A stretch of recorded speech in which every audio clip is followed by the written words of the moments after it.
Welcome to the Underground, the Steel City Underground, the black and gold standard for Pittsburgh Steelers coverage. Now, here's your host, Joe Kuzma. Hello, everyone, and welcome to another edition of the Steel City Underground podcast. My name is Joe Kuzma, and I'm here all on my lonesome because, well, Brian is still, I guess you could say, on assignment in the Mile High City, and we're all, quite frankly, exhausted. It's not just because the Steelers lost. There's always winners and losers in these games. I had to explain this. My 8-year-old daughter apologized late last night. Daddy, I'm sorry your team lost. I'm like, honey, there's nothing to apologize about. This is the way I felt even leaving the game around a lot of the folks that I sit nearby with my season tickets. But this morning, man, there's a lot of people trying to find scapegoats, trying to find reasons, trying to point the finger of blame. There's a lot of blame to go around. Just to recap, the Las Vegas Raiders are now 2-0. They own victories over the Baltimore Ravens and the Pittsburgh Steelers. Now, no one was giving anyone the Pittsburgh Steelers. No one was giving the Pittsburgh Steelers credit just 1 week ago until they beat the Buffalo Bills. You saw the Bills rebound. You saw a lot of crazy injuries all over the NFL. This game impacted just as well. And even going into the pregame for this game, thought the Steelers might have some different advantages based on some of the different injuries the Raiders were dealing with, and then some that they weren't dealing with, and then some surprises that happened to the Steelers even in the pregame and the inactives for this game. And you're just like, uh-oh. This isn't necessarily the way I'd like to see this go down, and it just continued to get worse throughout what was a very hot day at Heinz Field. The players, they're wearing black jerseys just like this. Sometimes I wish they would take the Miami Dolphins approach and just wear white and make the opponents sweat in the heat. I don't know what the deal is. I don't know what was going on with some of the injuries. I'll try not to ramble too much and get off track. Let's just start with, some of the big ones. I don't know. There's a couple big ones. There's enough share to go around here. I'm wearing my guy. I ride with this guy, Ben Roethlisberger. Absolutely love him. He's the jersey that I got on. Future Hall of Famer. 27-40, 295 yards, touchdown and interception. Interception, of course, classic Ben Roethlisberger. This is the force the ball into an area when I might not. There's some people that are talking about this, and they're like, Ben, he was running a lot. He got hit. I heard this on the radio. I need to find this out because there were some different opinions on some of this. And depending on who you're listening to NFL radio, listening to some of the post-game Stan Savran, Charlie Batch. So I'll try to give those folks as much credit as possible. Someone said that Ben got hit 10 times yesterday. And I don't know if that's a next-gen type statistic that I don't have available. But in the official game log here, yeah, okay. Max Crosby got to him 5 times. Thomas got to him 3 times and Jefferson twice. This isn't something that we were talking about a week ago at the pregame that wasn't necessarily impossible for the Raiders. We said that their pass rush was quite formidable. We saw how stupid and silly it made the Baltimore Ravens with their reshaped offensive line. This is the other thing. The Raiders up against 2 teams that are rebuilding their offensive line in the off seasons and made them both look kind of foolish in different ways. But of these 10 hits and times that Ben was in trouble under duress, 2 of them sacks, obviously, from Thomas, he's holding on to the ball far too long. And this is the type of stuff sometimes you can't see on TV. Maybe you will. I saw someone on a comment on Twitter that said the cameraman still isn't used to Ben Roethlisberger pump faking. A couple of those pump fakes looked like hesitation to me. And I don't hear anybody, well, I do hear some people say too, they blame Ben Roethlisberger. They're saying, he's been washed up for years. And that's completely the wrong take as well. Sometimes you're just not on your A game. And I don't know that Ben was on his A game yesterday. There's a lot of blame going towards Matt Canada, the offensive coordinator, the game planning, maybe the play calling. I don't know that I necessarily had a ton of issues with all of that either. This team's trying to find its identity. There's a lot of new moving pieces. You've got the old war horse, the battle axe, and Big Ben that's trying to, you're teaching the old dog some new tricks in some of those cases too. But the offense, they shot themselves in the foot enough in other ways. It wasn't just the offensive line. It was just a total lack. We have been saying this on this show, and this is going back to Todd Haley era offensive coordinator play calling, because unfortunately this show didn't exist back when Bruce Arians was around to probably say the same exact things. When the Steelers don't get the ball in their running backs' hands, they're at least 25 touches. It's got to be at least 20. But if you don't get to 25, it's almost always a loss. Anything sub 20, always a loss. Najee Harris, people are complaining. They're whining. This is kind of a BS type thing. Why did you draft Najee Harris, running back? They should have had an offensive lineman because it would have fixed probably nothing. I understand there weren't some holes. Give the Raiders some damn credit. At least do that, please. Now, we'll see what they do with the Bengals. We'll see what they do with the Packers coming up in week 4. Darius Smith will probably be out for that game, so they're missing a big component there on their defensive line. We'll see what they do. The Seahawks probably be a little bit of a challenge too, but then again, the Seahawks, Derrick Henry ran all over them just yesterday as well. So, and it's apples to oranges. You can't carry on week to week, and it's only 2 weeks into the season. The Steelers are 1-1. This is probably exactly where we thought they would be, except flip the results. Everyone thought they were going to lose to the Bills, and everyone thought they were going to beat the Raiders, and the Raiders on a short week. But this was a wounded Steelers defense as well. But going back to Najee Harris, 10 carries, 38 yards. Everyone's complaining about the 38 yards. I'm complaining about the 10 carries. You got to get the ball in his hands more. You got to get more of a rhythm. Give him Benny Snell the ball two times. Everyone's going to be like, I don't want to see any more Benny Snell football. Okay, you finally got somebody else on the field other than Najee Harris, who played 100% of the game just 1 week ago. Let's see, what was Harris's snap count here? Probably got it. I do have it up. Oh, he comes out for 3 snaps total. Actually, one of those was a Benny Snell play as well, because Benny played 3.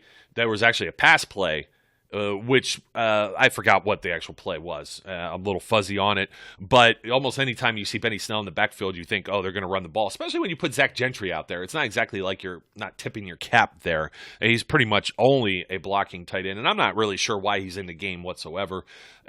Is he really much more veteran than Pat Freiermuth at this point?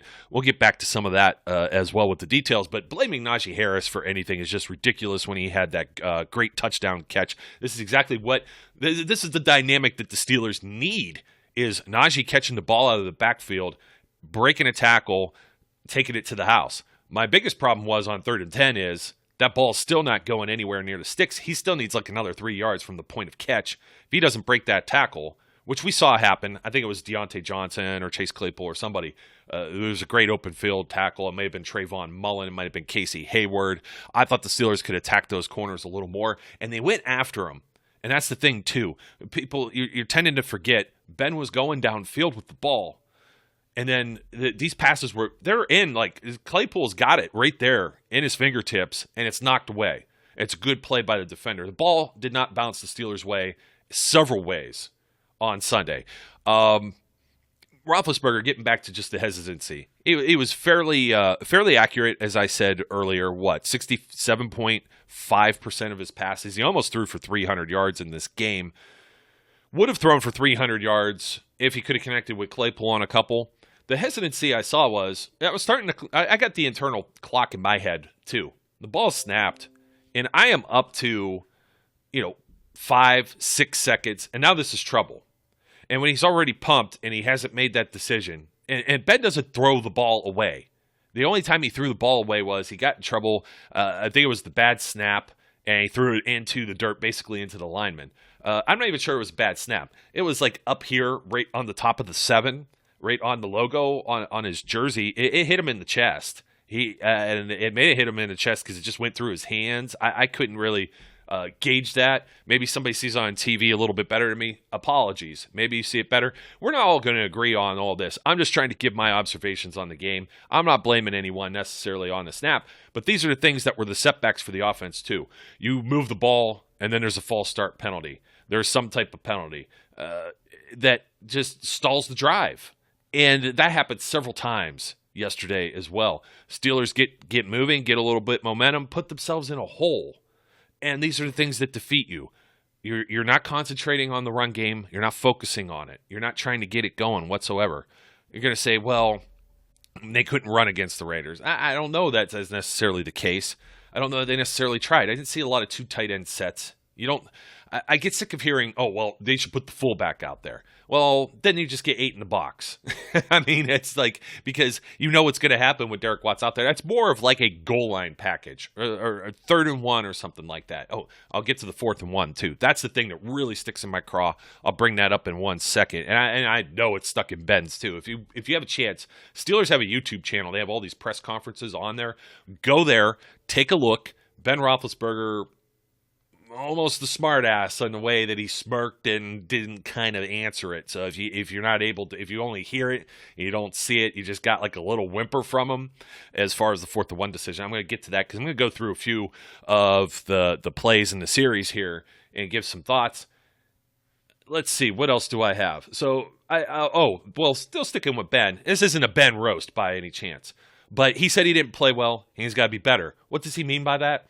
James Washington, twice downfield, he didn't go for him. Those were one of those pump fake plays. Another one, Deontay Johnson. So when you're there and you don't have the frame of your television screen boxing off what all you could see downfield, he had some one-on-one opportunities, and one of them was a single high safety, and I'm not sure why he didn't take the shot. He took some shots with Chase Claypool, and instead of taking the shot, it's not like he checked down. He got hit, he got sacked, or something else goofy ended up happening. Even maybe the interception play. Well, the interception play pretty much busted. I didn't have necessarily so much a problem with him heaving it down there, or maybe it's the same as a punt or in the whereabouts. But then there was a return off of that, and the Raiders got excellent field position and put the first 3 points on the board, and they never looked back from there. They held the lead, or a lead, the entire game. And that was kind of a problem I had with the Steelers. I'm going to go back to Stan Savran and Charlie Batch. He had some statistic where he was talking about the Steelers shooting themselves in the foot on like first downs, where it's always creating this 3rd and long situation. And that's absolutely true. You take a look at any of the teams, any of the games you're watching, you look at the Raiders on the other side of the field, looked at the Ravens and the Chiefs yesterday, or even like, the Cowboys and some of the other teams.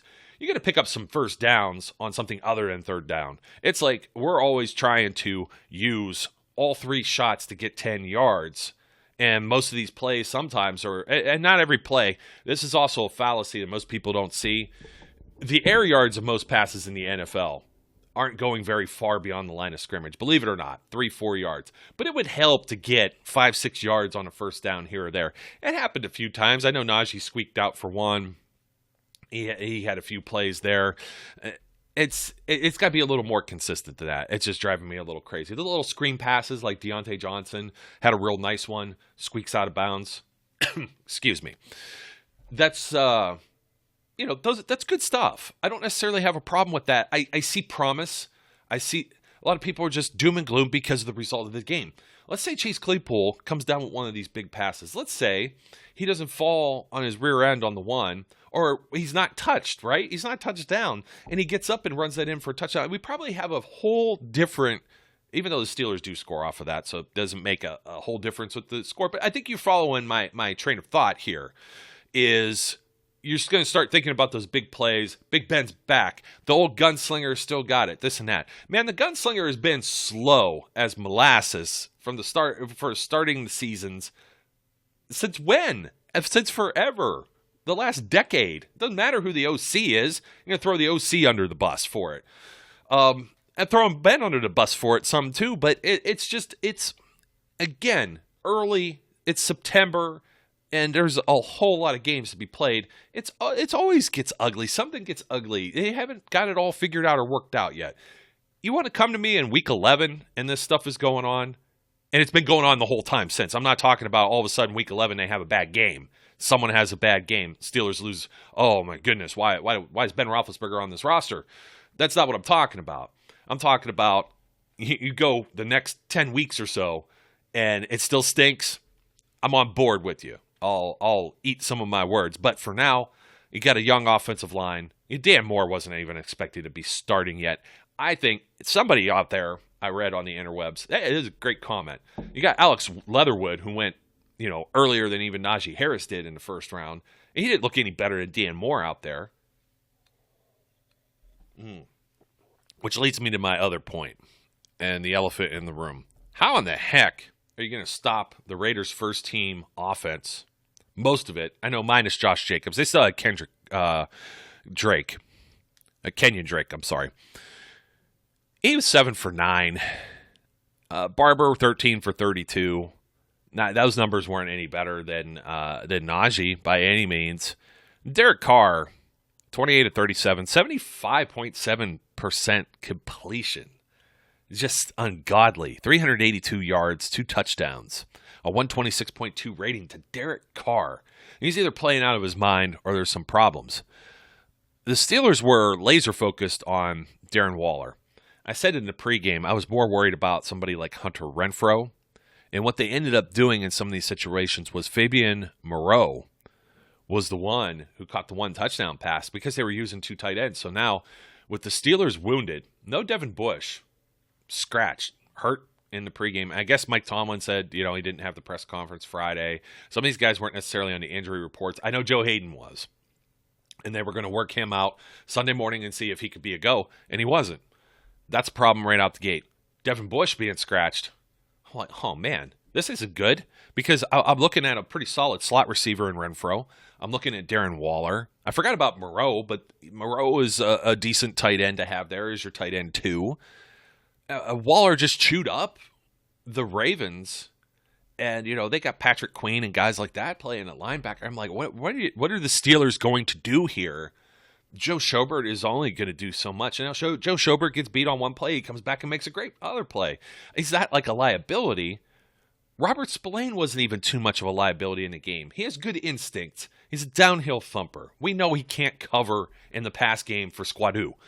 But as far as against the run game or a blitz, okay. It's Vince Williams version 2.0. Just, lighter skin. Same guy, different number. Different name on the back. We get it. We know who Robert Spillane is. It's not necessarily the guy that I want out there. And the Steelers, they're out there with all kinds of rookies. Isaiah Loudermilk getting snaps now. The only guy who hasn't been out there yet, Buddy Johnson on actual defense. Oh, I'm surprised they didn't recruit him yesterday to end up going out there and playing. But they're counting on almost the entire draft class, other than Quincy Roach, who didn't make the team. He's with the Giants now. They're all playing. Every single guy is playing. It is a tall ask of any team. Will there be more problems because of this? We said there would be some growing pains because of this. How bent am I about 26-17? The most bent I am is about a call in the middle of the game. But when we take into account the Steelers didn't have Joe Hayden. So now you're playing James Pierre. And we saw James Pierre get picked on quite a bit at the beginning of the game. I think he settled in a little better, but they were also pulling him. They were putting Justin Lane in. Justin Lane isn't a guy that's been playing a whole lot of snaps. And then toward the end of the game, Akello Witherspoon ends up coming in. And I'm not sure if that's because Lane gets banged up or he gets pulled because he blew a coverage and the coaches are PO'd at him. And Witherspoon is, a duck out of water right now too. He just joined the team the week before. He's part of that play, the Henry Ruggs play, where Ruggs gets behind Minkah Fitzpatrick. Minkah Fitzpatrick, his own presser says that's 110% my fault. I also felt like, you're going to laugh at this, but just take this into consideration, please. Ruggs is fast. That ball was thrown way before he was even open, and he had to run and get underneath it. So that was one heck of a play by Carr, putting it in a spot where he knew his guy could run and get to it. And it's part of the reason why Minkah got caught flat-footed. Minkah's trying to recover. Witherspoon was playing there kind of in a short zone too. But we've seen those plays happen where even Hayden has to fill in on the back end, doesn't get there. I'm not going to blame Witherspoon on that. Would have been nice if somebody could have got to it. Damn referee in the way. It does. It gives you pause because it's one body. You don't know what he's going to do. He tries to get out of the way. And I don't know. There's been some turf monsters out there with people slipping and sliding and Minkah falls at the very end. I don't know if he's just trying to dive and try and do something. Maybe even catch a penalty there so you don't give up a touchdown. The Steelers' defense still. Tyson Alualu, fractured ankle. I don't know if his season's done or not. We're going to be hearing more on that soon. Could very well be. I may actually bring up some stuff right now. Let's see if we've got some actual news on that while I'm still talking. So I'm just it's a little dismayed by the amount of bodies that ended up going on. And, of course, I'd be remiss if I didn't mention T.J. Watt. T.J. Watt's in there strip sacking from the beginning, and that ball doesn't squirt out between Melvin Ingram's elbow or whatever. It saves the day, saves some points off the board for the Steelers, and you lose this guy in the game. He's irreplaceable. Nothing against Melvin Ingram or Alex Highsmith. We're talking about a Defensive Player of the Year candidate, multiple years, leading the league and team in sacks, strip sacks, just a force that changes games. Melvin Ingram plays at a high level, but we weren't expecting Melvin Ingram to play all of the snaps. Alex Highsmith, and then you got to get Jameer Jones in there as a rotational piece. Nothing against Jameer.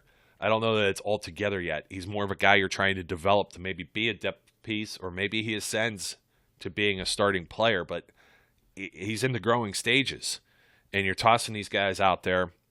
I thought Chris Wormley, the Worm, was good. I thought Cam Hayward was a grown-ass man. He takes over at certain points, but there's only so much he can do. He bats down a pass at the line when you absolutely need it on third down, and the Steelers need to get the ball.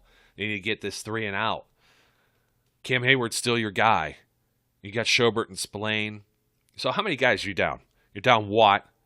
You're down, Stephon Tuitt's still not out there, but I'm going to take the Worm. You're down Alu. So I'm going to say Alu and Watt along that front. There's at least 2, right? Spillane in the interior for Bush. That's 3. Your starting corner, that's 4. You got somebody at every single level that's come out. I see people out there blaming Terrell Edmunds for stuff. What did Terrell Edmunds do that was anything wrong? He was part of like a behind-the-field stop or like a run for no gain. You know, there's still things that you don't understand their role on the field. Okay, he's not going to be an interception guy. I've said this a million times. Neither is Ryan Clark. Cam Sutton, not really beat. Sometimes you're just it's pro football. The other guys are good too. But I thought for the most part, there was still a lot of promise. Trey Norwood getting in on some guys. What is Trey Norwood, like 5'10", $180? Don't take my word for it, but you know what I mean. He's going up against guys that are like 6'7", 6'8", 260, 270, 280. Well, 280, that'd be a pretty big tight end, right? But you get my point, man. He's giving up like 100 pounds and like a half a foot to these guys. And he's getting in there and mixing it up. He's a 7th-round pick. It's his second game ever. There's still a lot of things that show me promise. This isn't like all over. The whole AFC North is 1-1. Damn Kansas City Chiefs. Do your job, Kansas City. We were counting on you to beat everyone but the Steelers. Anyways, let's see. It's just Max Crosby was kind of a force out there. Some people, you're still not going to be happy with some of the things that are going on with the Steelers and their offensive line. Their offense could have helped a little bit more. But there's I'm watching another play here too. Max Crosby gets a pressure. This is actually kind of comical. This is on Ben. Okay, he comes in. Chuks Okorafor goes down. Ben has his primary look. His ball's in his hand. He's set. It looks like he's ready to unleash this ball, and he doesn't get rid of it. They're getting rid of the ball as quick as you can to keep these pass rushers off of you. You can't hold on to it this long. It would help. Offense also has to help the defense here. So this is why it was just one of these things where the two weren't meshing together. But let's talk about Pat Freiermuth for a second, too. I think we need to see more of this guy. He opens up that middle of the field. That's where I thought they would attack. Perryman ends up playing anyways. We thought maybe Perryman wasn't going to be in for this game. So you get some of these big plays that connect. You look like a genius. When you don't, you look like a dunce. Let's talk about the dunce play overall, the biggest one. We are here in the fourth quarter. Najee Harris, catch and run, 25-yard touchdown. This is after Ben Roethlisberger has a completed deep pass to Chase Claypool, 52 yards. Then there's the bad snap. He's able to get rid of the ball. Then the Steelers have to call a timeout and settle everyone down. Ben goes deep for Deontay Johnson, which, by the way, Morig and Mullen that were back there in coverage. One of these guys just totally, the 18 gets pulled out, Everyone's going to say don't blame the referees. The referees didn't call. The only thing the referees get blamed for here is not seeing Trey Turner get spit on. That should be something that's fairly easy to see on someone's face or on their face mask if it's hanging there. You could deduce that pretty easily. And the player's probably telling you who did it. Where there's smoke, there's fire. And you throw out Trey Turner as part of this. As Mike Tomlin said, Trey Turner is a pretty composed veteran. He doesn't get like all fired up and PO just over anything. And he was going to bat for him. I have to agree with Mike Tomlin here. I think the referees blew that one. But aside from that, and they almost tried to take the points off the board here with the 25-yard touchdown with Najee Harris. I'm like, this is after the play. Like, what the heck are you talking about? This is so beyond the play. Not a good look for the referees. That's what I'll say there. There were a couple of helmet hits. They finally got Ben for one of these roughing the passers because the Derek Carr one, Spillane apologizes. He's not trying to hurt anybody. But Carr, like, slides at the last second. It was barely like a slide. He was, like, in the process of practically getting tackled, but he still wasn't down. He's still a runner. These things are always going to drive me nuts. You're going to have some go your way. You're going to have some not go your way. That's not the ultimate result of this game. We talk about living in your fears. Unfortunately, this is where you had the 61-yard, 3rd and 10. You have the Derek Carr pass, 61 yards.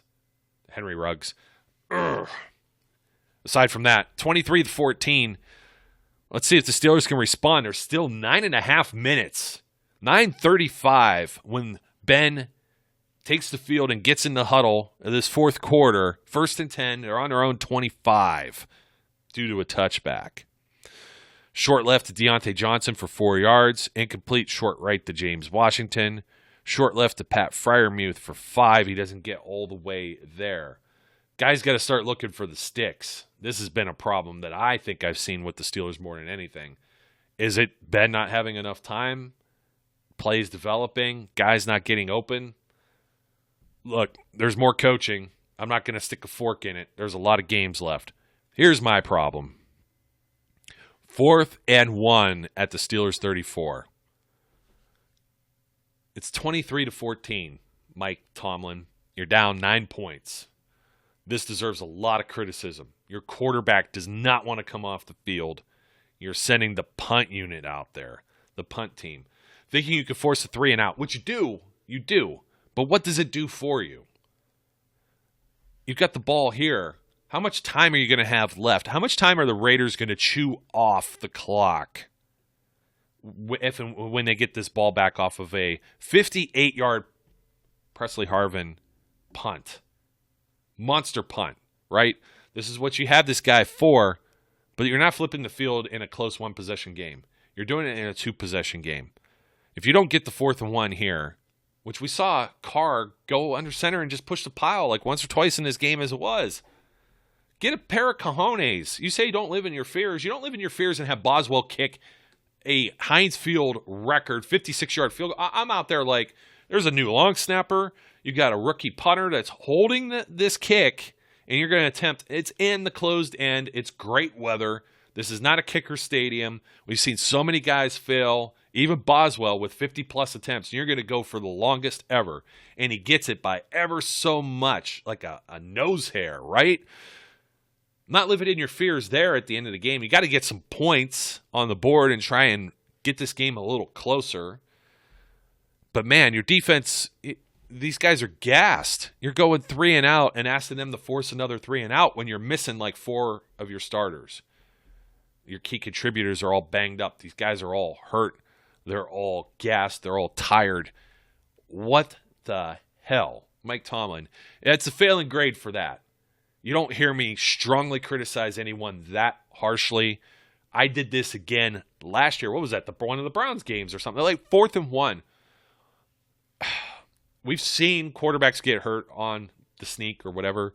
You really think not running Najee into a pile or doing like one of these little short handoffs, almost like you do to a fullback, get it in there and push the pile? I have not seen a tackle-eligible play yet through 2 games. Do they have an extra body they could put out there like they used to do with Zach Banner? Can't get Joe Haig to go out there? like push some people around a little bit for a yard? Like, game's on the line. You're down 9. Who cares? You give the ball up on the 30 here, they kick another field goal, whatever. You're in the same type of situation. You're probably still going to need 2 scores, or if they score a touchdown, then it's over. This is pretty much the situation you're already in. They force a 3 and out. Well, they give up 11 yards to Barber first. Now all of a sudden the Raiders are going to say, this is the only spot of the game they actually run the ball. And they're just trying to chew clock because John Gruden isn't new. You know what I mean? He's been around for a little while. Also has a ring. Kenyon Drake, 5 yards. Barber again for 2. And then this is the play I was talking about. Cam Hayward, Terrell Edmonds, loss of 4 yards on 3rd and 3. Come on, give Edmonds a little credit here. Some of you that just want to find somebody to blame that you feel is the weak link on the defense. Weak link is having like a bunch of backups in there. It's just the way it is. Steelers end up, here's the net positive, from Harvin kicking it with 4th and 1 on the Steelers 34. They start 1st and 10, 5:51 left in the game from their 32.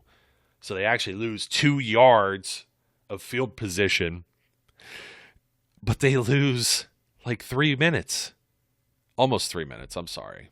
It's probably more like 2:10, 2:15. No, I'm sorry. My math's wrong. Forget that. I don't know what I'm talking about. 2.5 minutes. 2.5 minutes. Teams can score in 2.5 minutes. That's pretty much my point. Forget about my math. Anyways, folks, I think I've belabored this one a little much. I do have some other things to discuss with you real quickly, and hopefully that this doesn't end up being long-lasting on some of these injuries because, yikes, this could be really, really, really, really bad going forward. I do want to remind you, though, that MyBookie is a sponsor of the Steel City Underground podcast, and the winning season has already started off hot. But MyBookie's continuing to crank up the heat with a $50,000 Survivor contest. Whether you're a new or existing customer, if you made a deposit with MyBookie, you'll earn an entry into the $50,000 Survivor contest absolutely free. To play, all you have to do is pick one winner a week to keep your streak alive and have a shot at the grand prize. Start off strong with the Ravens pick against the Lions, who haven't beaten Baltimore since Lamar Jackson was in the 2nd grade. Lamar Jackson. John Harbaugh. I don't know if this is just coincidental, but he said, I asked my quarterback what to do, and I have trust in him. 4th and 1. Anyways, Lamar Jackson. Or you could ride a hungry Steelers squad looking to get back into all of this. A divisional game. AFC North opponent, both 1-1. Another home game at Heinz Field against the Bengals. Some interesting picks there. Either way, it's simple to play and win, even if you don't have a ton of betting experience, which is why I always choose MyBookie for the NFL contests. If you would have listened to what we said last week with the over-under 47, we got there, right? 26-17. I said my math was a little off. I was actually good at math as a kid, but it was only 43. Yeah, that's interesting, but the Raiders got those points too. Doesn't that stick in your craw? Either way, it's why I picked MyBookie for NFL contests. Head over to mybookie.ag now. Get in on the competition. Use the promo code SteelCity to receive double your first deposit. Get instant access to the $50,000 Survivor pool using that promo code SteelCity, and you can double your first deposit. Bet anything, anytime, anywhere with MyBookie. Yeah, we said this was going to be a low, it could be an under. I couldn't see the Steelers or the Raiders scoring 30. I wasn't really sure the Raiders were going to get to 20. I thought the Steelers could have. What could be fixed? What can get better? I'm going through. I'm going to see what we've got here. As I mentioned, Pat Freiermuth. Try to see if I got any individual game balls that I'd want to give out or anything else here. Obviously, a game ball in this situation is not like the best thing, but you try and pick out some of the best performances. I think we know who James Pierre is at this point, too. We'll see if Witherspoon gets some more play time. Guys, don't have a whole lot there. I mean, Loudermilk coming in, I'd already mentioned as well. First quarter for the Steelers. Just to rewind from all of the horrid stuff, how do you get to this point? You get to this point because it's a pass short left, 6 yards. Najee for 2. Excuse me. You're trying to get. I get it. You think Najee could get 4 there maybe.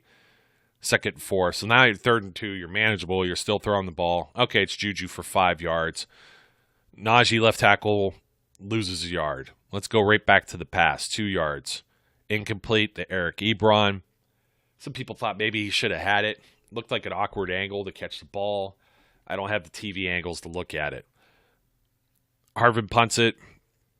38 yards. Not the strongest punt, but he didn't put it in the end zone.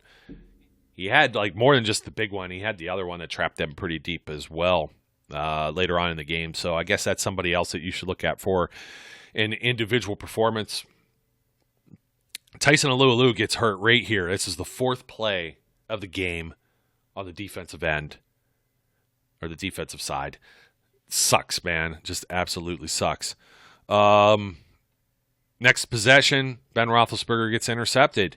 You have an incomplete deep pass on 1st and 10 down to Claypool, trying to back him off. Najee goes for 14. Then he loses 2. Then Ben goes back to Claypool. It's only for 2 yards. Kind of the short stuff. Then he gets harassed.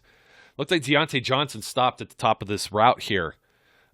I don't know. I think part of this, and this goes to later where I said his jersey's pulled, but the ball is like thrown. He's middle of the field versus like, the left side of the field toward the corner where Ben put the ball in the spot, maybe for his guy, only his guy to get it over the shoulder, blah, blah, blah. I don't see the backyard football equivalent of Antonio Brown and Ben Roethlisberger materialized yet between himself and Deontay Johnson. These are things that we maybe took for granted there for years of a body of work between AB and Big Ben.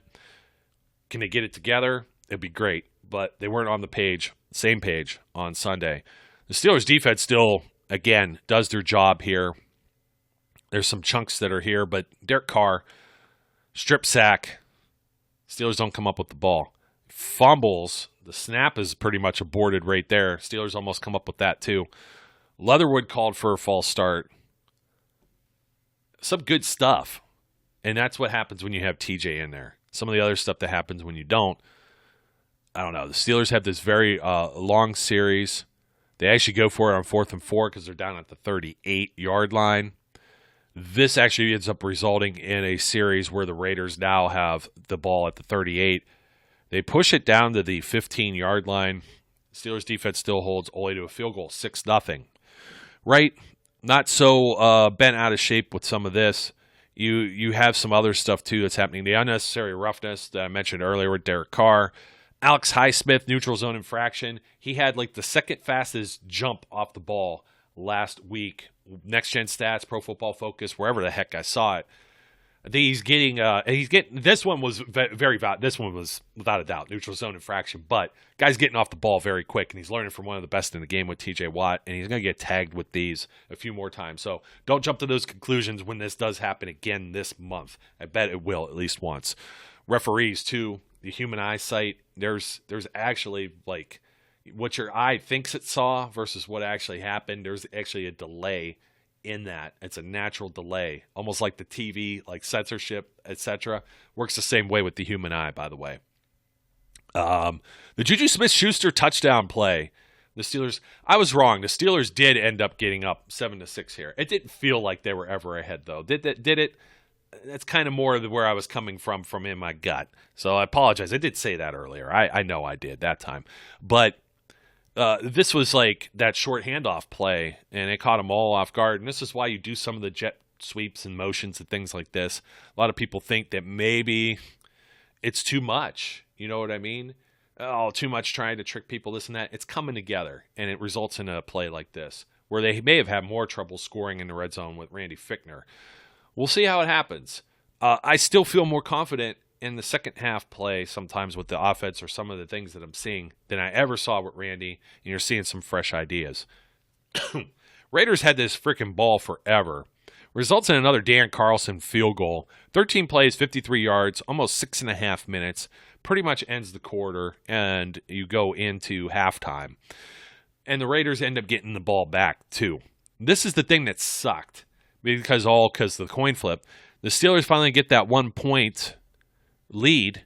6:25 left in the second quarter. Don't see the ball. And some of this is just the defense getting absolutely waylaid with the injuries and some of the other things that are happened. There was another Barber run. They tried this earlier in the game, off the left tackle that lost 2 yards. Cam Hayward, Terrell Edmonds once again in on this. See, not just a hat rack, as I like to say. Tried to pick out some other big things. They did force a punt. It's my least favorite thing when the away team gets the ball to start the third quarter. Everyone's still waiting in line for the restroom or the concession stand. You have no crowd noise. Nobody's into it. The crowd was absolutely electric at Heinz Field.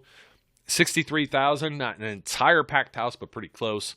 And the first time without any type of, the restrictions lifted and everything else. And people were hungry for some football. And they were hungry to see their defense get its stuff done. So earlier when Leatherwood had that false start, man, it just made everyone crazier in the stadium. Of course, Renegade gets played later on. And I don't know if it works anymore. It seems like some of the magic has been lost on it. Maybe it's been overused. Maybe we've asked it to do too much sometimes. But doesn't end up happening. Both teams don't do anything with their first possessions of the third quarter.